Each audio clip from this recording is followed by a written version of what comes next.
All right, we're here, Supreme Court. We're with Brendan Straka, as I call him. Some people call him Straka, but I know I have insider information. It's Brendan Straka. You too. Be good to join us. Thanks for having me.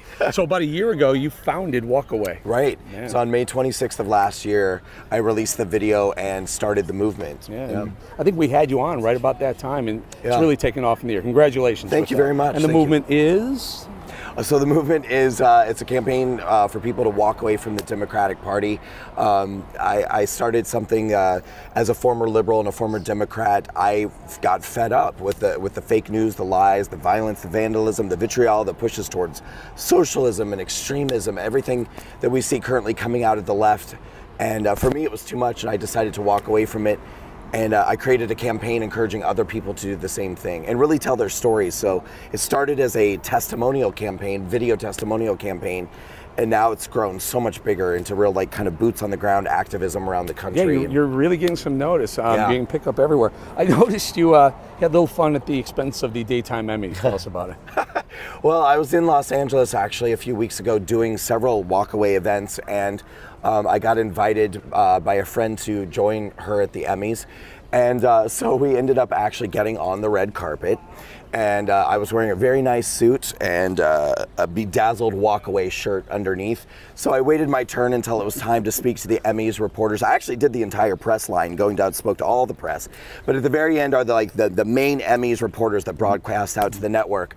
And so when I finally got there, they said, so what brings you to the Emmys tonight? And I said, I'm here tonight at the Emmys to represent a point of view that we don't hear often on the red carpet and we don't hear often at award shows, which is that it's okay to support the president, it's okay to be a conservative. If you're here in Hollywood or you're on an award show, you don't have to hate the president.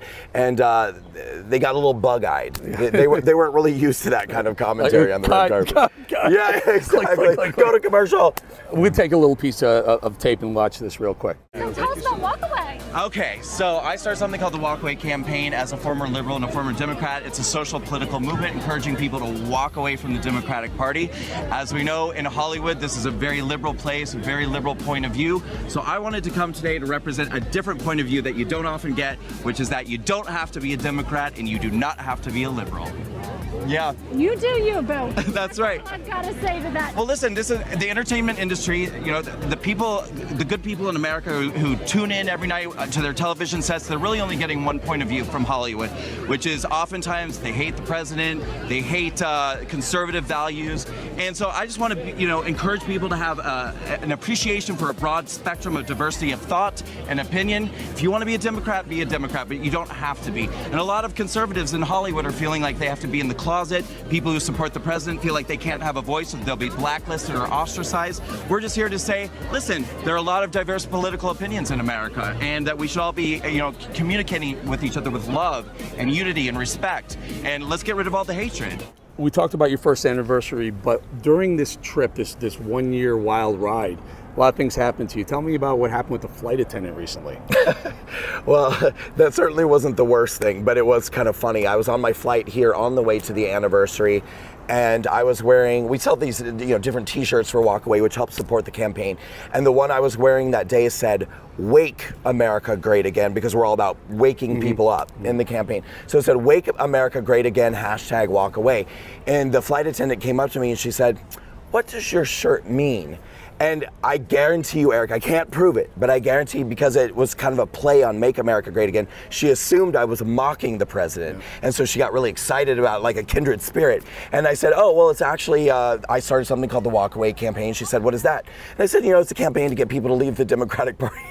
And she became very triggered and literally just ran down the aisle. She made this sort of noise like, "Wah!" And then she just ran down the aisle. It was very funny. You had a 1 year anniversary party. I think it was a Roaring 20s theme. I had a lot of our friends were there. They said they had a blast, by the way, at the Trump Hotel. Yeah, it was a lot of fun. Jim tells me that you had a video tribute from Roseanne. It wasn't just Roseanne. I mean, it was amazing. So my team surprised me during the night with this congratulatory compilation video.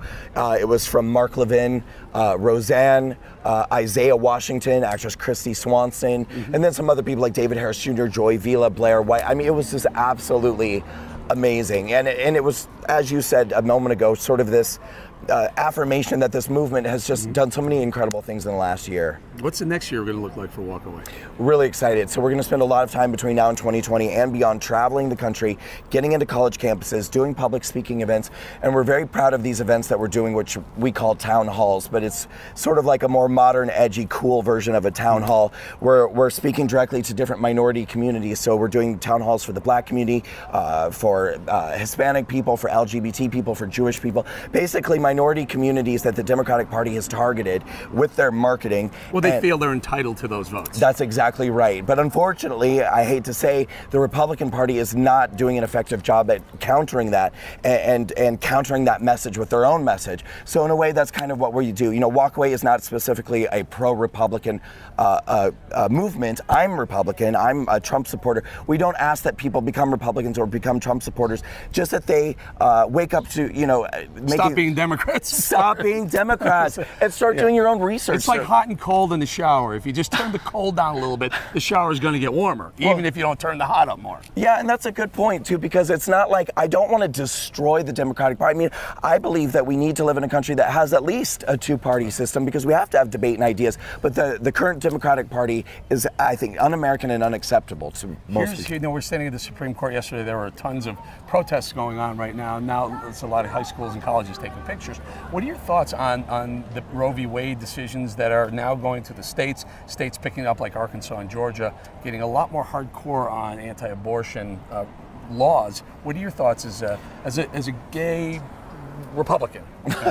Well, I mean, first of all, we're seeing extremism on both sides, I think, with that particular issue, because as we know, the Democrats are now pushing further and further for later term abortion to the point of even being able to make that decision at the time of birth or just after birth. You know, I think what's happening, I think what we're seeing now from the conservative end is really a push to revisit the conversation.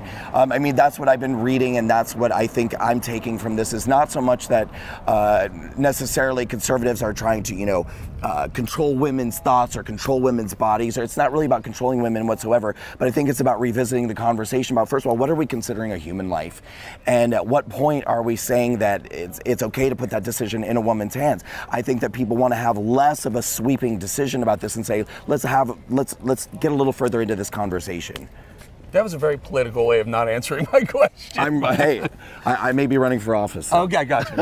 I'm what state? Because you might be someday. Man, you never know. But you know, look, here's another way of looking at it.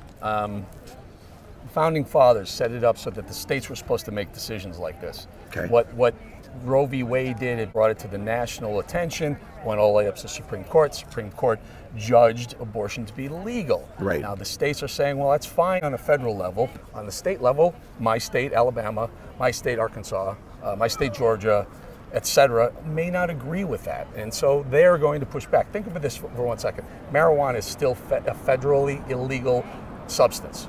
But on 20 or so, 25 states, you're allowed to purchase and enjoy marijuana. Okay. Same thing. You can keep a Roe v. Wade at the Supreme Court level, and states can say, you know what, in our state, it's just not right for us. You don't like it, move over to the next state over, Texas or marijuana. Okay. Same thing. You can keep a Roe v. Wade at the Supreme Court level, and states can say, you know what, in our state, it's just not right for us. You don't like it, move over to the next state over, Texas or wherever.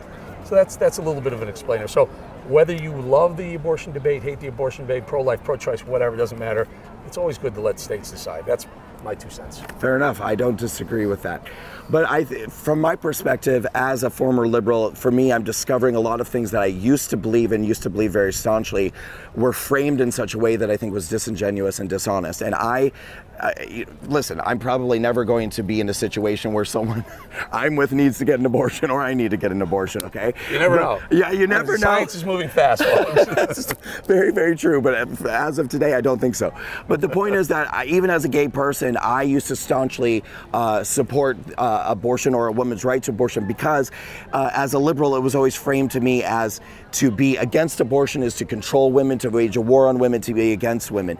And now I see that that's not true. I mean, regardless of how anyone feels on the abortion issue, conservatives just see a fetus as a human life. And it's not about trying to control women or waging a war on women. And so that's what I really have a problem with, is the way that these arguments are framed and the dishonest ways in which these conversations and debates are had. And that's why I think it's good to kind of revisit it, maybe, and have the conversation again.